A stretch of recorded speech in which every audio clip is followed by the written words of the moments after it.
嗱，我哋望翻咧，其實騰訊咧喺業績公佈之前啊，個股價都喺即係470零蚊嗰啲位置就徘徊啦嚇。咁但係業績公佈完之後咧，都見到短短幾日累積個跌幅都唔細嚇。咁我見到趁呢幾日嘅時間咧，較為多資金咧都係喺700嘅好倉方面咧係流入去部署一個反彈嘅一個情況嚇。咁所以見到咧喺過去呢5個交易日咧，700相關嘅一個好倉產品資金流入咧係幾明顯多過其他嘅個股㗎。咁喺兩陣市場嚟計咧，700嘅 call 同埋牛加起嚟啊，上個星期合計咧講緊有超過1億2千萬嘅資金淨流入啊。咁望翻咧，如果話個分佈嚟講咧，call 咧講緊有8700萬嘅資金淨流入啦，牛證咧3000幾萬嘅資金淨流入。畢竟上個星期咧700個股價咧一路向下嘅時候咧，其實有部分嘅牛證咧都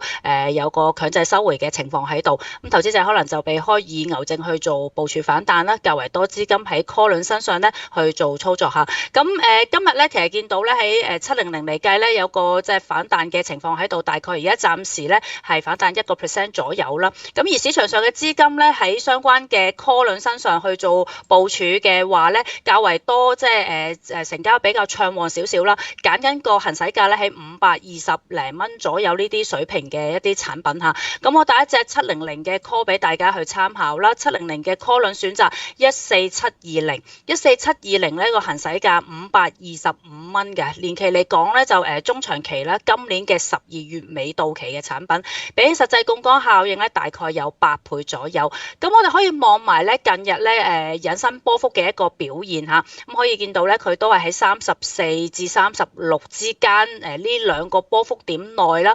上落嘅一個情況嚇。咁由於佢年期相對嚟講，頭先講過啦，即係比較叫做中長期啦，12月到期嘅一個產品啦，亦都以個行使價嚟計咧，又唔係話屬於嗰啲好短期末日非常價外嘅條款啊。咁所以佢對引伸波幅嗰個敏感度咧，大概係5%啦，5個波幅點，即係一個波幅點嘅話咧，佢受嗰個即係影響咧就5到6%左右嘅一個變化嚇。咁啊時間值損耗大概1%左右啦。如果諗住係做一個700睇好嘅一個方向性部署嘅話，可以留意呢一個類型嘅條款啊，中期輕輕價外嘅產品14720。